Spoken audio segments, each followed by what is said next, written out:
आज हम लोग पढ़ेंगे 12 का चैप्टर प्रकाश का परावर्तन और अपवर्तन। चलिए इसमें सबसे पहले हम लोग जानते हैं लाइट क्या है। चलिए देखिए लाइट प्रकाश वह भौतिक माध्यम है जिसकी सहायता से हम किसी वस्तु को देख पाते हैं। यानी हमारे कहने का मतलब यह है कि प्रकाश वह भौतिक कारक है जिसकी सहायता से हम अपने आसपास की वस्तुओं को देख पाते हैं। प्रकाश एक प्रकार की ऊर्जा होती है। प्रकाश एक प्रकार की ऊर्जा है जो अदृश्य होती है, ये हमें दिखाई नहीं देता है। निर्वात में प्रकाश का वेग जो होता है 3 × 10⁸ मीटर पर सेकेंड होता है। प्रकाश के वेग पर विद्युत क्षेत्र तथा विद्युत चुंबकीय क्षेत्र का कोई प्रभाव नहीं पड़ता। यानी प्रकाश का जो वेग है उस पर विद्युत क्षेत्र तथा विद्युत चुंबकीय क्षेत्र का कोई प्रभाव नहीं पड़ता है। जितना के वेग से प्रकाश जा रहा है उतना ही के वेग से जाएगा। चलिए आगे देखते हैं प्रकाशीय माध्यम। प्रकाशीय माध्यम क्या होता है? प्रकाशीय माध्यम वह माध्यम है जिससे होकर प्रकाश गमन करती है। प्रकृति के आधार पर प्रकाशीय माध्यम को दो भागों में बांटा गया है। फर्स्ट समांगी माध्यम यानी होमोजीनियस मीडियम। दूसरा क्या हो गया? असमांगी माध्यम यानी हेटेरोजीनियस मीडियम। समांगी माध्यम में देखिए क्या होता है। समांगी माध्यम क्या है? समांगी माध्यम वह माध्यम है जिसमें घनत्व सभी जगह, वह माध्यम है जिसमें घनत्व ये देखिए इस पे ध्यान देने वाली बात है। समांगी माध्यम वह माध्यम है जिसमें घनत्व सभी जगह एक समान होती है। समांगी माध्यम में प्रकाश अपने पथ से विचलित नहीं होती है, जैसे हवा, पानी एवं कांच। असमांगी माध्यम में देखिए, असमांगी माध्यम वह माध्यम है जिसमें घनत्व सभी जगह एक समान नहीं होती है। यानी समांगी और असमांगी में देखिए क्या अंतर है। समांगी माध्यम वह माध्यम जिसमें क्या होता है, घनत्व हर जगह एक समान होता है, यानी सभी जगह एक समान होता है, समांगी हो गया। और जहां अलग अलग पाया जाता है यानी सभी जगह अलग अलग पाया जाता है वो क्या हो गया? असमांगी माध्यम हो गया। जैसे गर्म एवं ठंडी हवा। प्रकाश किरण रे ऑफ लाइट, प्रकाश जिस सरल रेखीय पथ पर गमन करती है उसी पथ को प्रकाश की किरण कहते हैं। ठीक है, अब देखिए इसे किसके द्वारा सूचित किया जाता है? इसे तीर द्वारा सूचित किया जाता है। यहाँ लिखा हुआ है इसे तीर द्वारा सूचित किया जाता है, ये संकेत हो गया। ठीक, यानी प्रकाश किरण क्या है? प्रकाश जिस सरल रेखीय पथ पर गमन करती है उसी पथ को प्रकाश की किरण कहते हैं, इसे तीर द्वारा सूचित किया जाता है। अब आते हैं हम लोग प्रकाश पुंज। प्रकाश पुंज क्या है? प्रकाश के किरणों के समूह को प्रकाश पुंज कहते हैं। प्रकाश पुंज तीन प्रकार के होते हैं। समानांतर किरण पुंज, अभिसारी किरण पुंज और अपसारी किरण पुंज। चलिए यहाँ देखिए, समानांतर किरण पुंज, अभिसारी किरण पुंज, अपसारी किरण पुंज। समानांतर किरण पुंज को डिफाइन करते हैं किसी समांगी माध्यम में जब प्रकाश की किरणें एक दूसरे के समानांतर होती है तो इस प्रकार के किरणों के समूह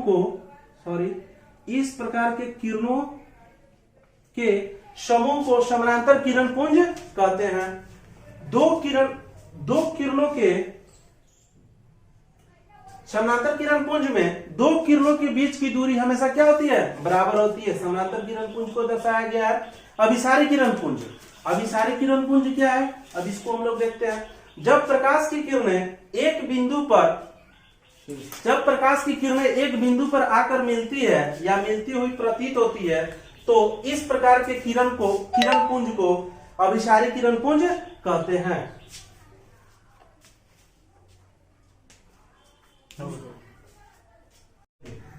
थोड़ा देर पहले हम लोगों ने पढ़ा था अभिसारी किरण पुंज।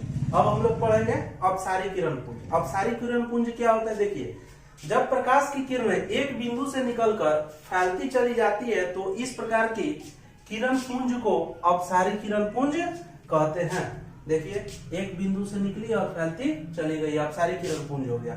चलिए इसमें क्या होता है ना, समानांतर किरण पुंज हर कोई जान जाता है, लेकिन अभिसारी किरण पुंज और अपसारी किरण पुंज में हमेशा कंफ्यूजन बना रहता है। तो देखिए अपसारी किरण पुंज और अभिसारी किरण पुंज को एक एग्जांपल की सहायता से हम लोग समझेंगे।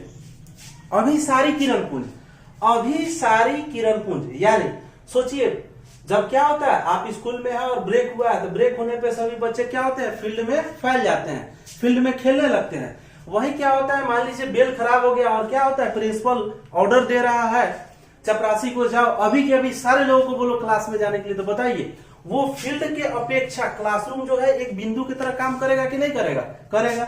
यानी वैसा ही बहुत जगह जगह चारों तरफ वो फैले हुए थे और उनको बोला गया, चपरासी जैसे बोला, एक बिंदु पर आकर इकट्ठा हो गए। यानी अभी सारी के मतलब अभी अभी सारे लोगों को बुलाओ, कहाँ, एक बिंदु पे, यानी सभी लोगों का एक बिंदु पे इकट्ठा होना अभिसारी किरण पुंज कहलाएगा।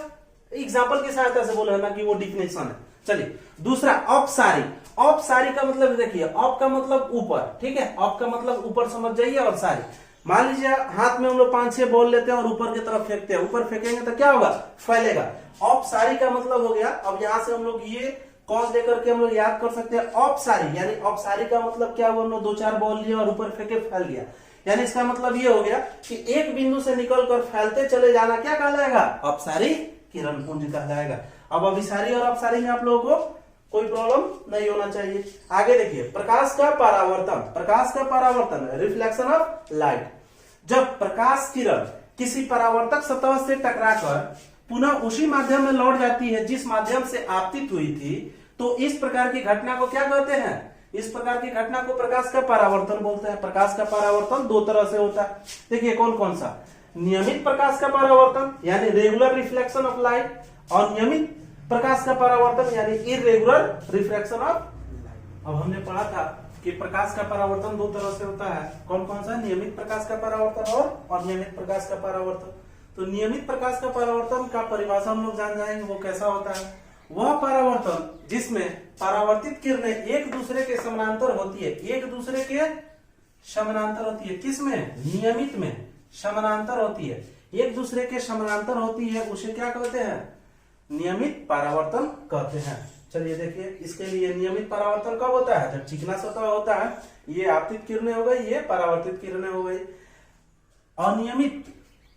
अनियमित प्रकाश का परावर्तन, अनियमित प्रकाश का परावर्तन कैसे होता है, इसको देखते हैं। वह परावर्तन है जिसमें परावर्तित किरणें परावर्तन के बाद, ठीक है, परावर्तित किरणें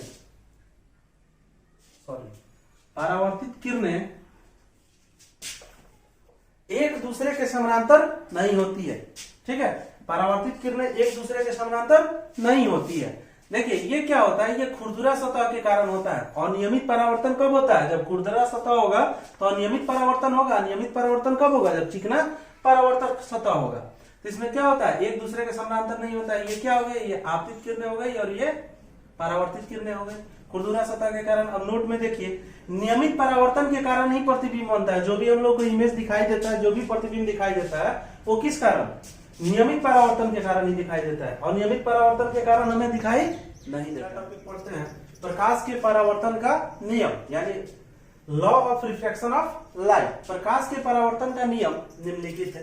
पहले इसको समझ लेते हैं, इसका 2 पॉइंट होता है, ठीक है। प्रकाश के परावर्तन का नियम 2 पॉइंट के रूप में हम लोग लिखते हैं, लेकिन उसको हम लोग पहले समझ लेते हैं। देखिए ये हमारा कोई परावर्तक सतह हो गया, इस पे कोई इंसिडेंट रे डाला गया यानी आपतित किरण डाला गया, किस पे, परावर्तक सतह पे। परावर्तक सतह पे डाला गया, फिर परावर्तित होकर के किस पे, परावर्तित होकर चला गया।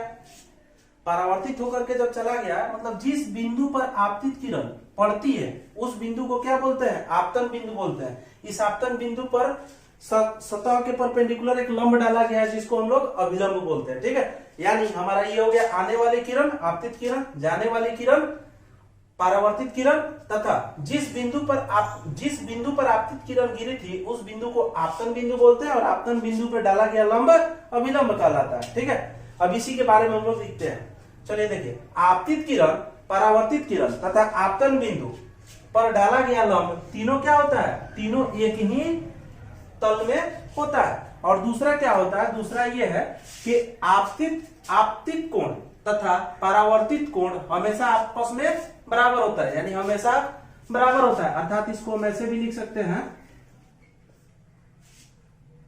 Angle I equal to angle R।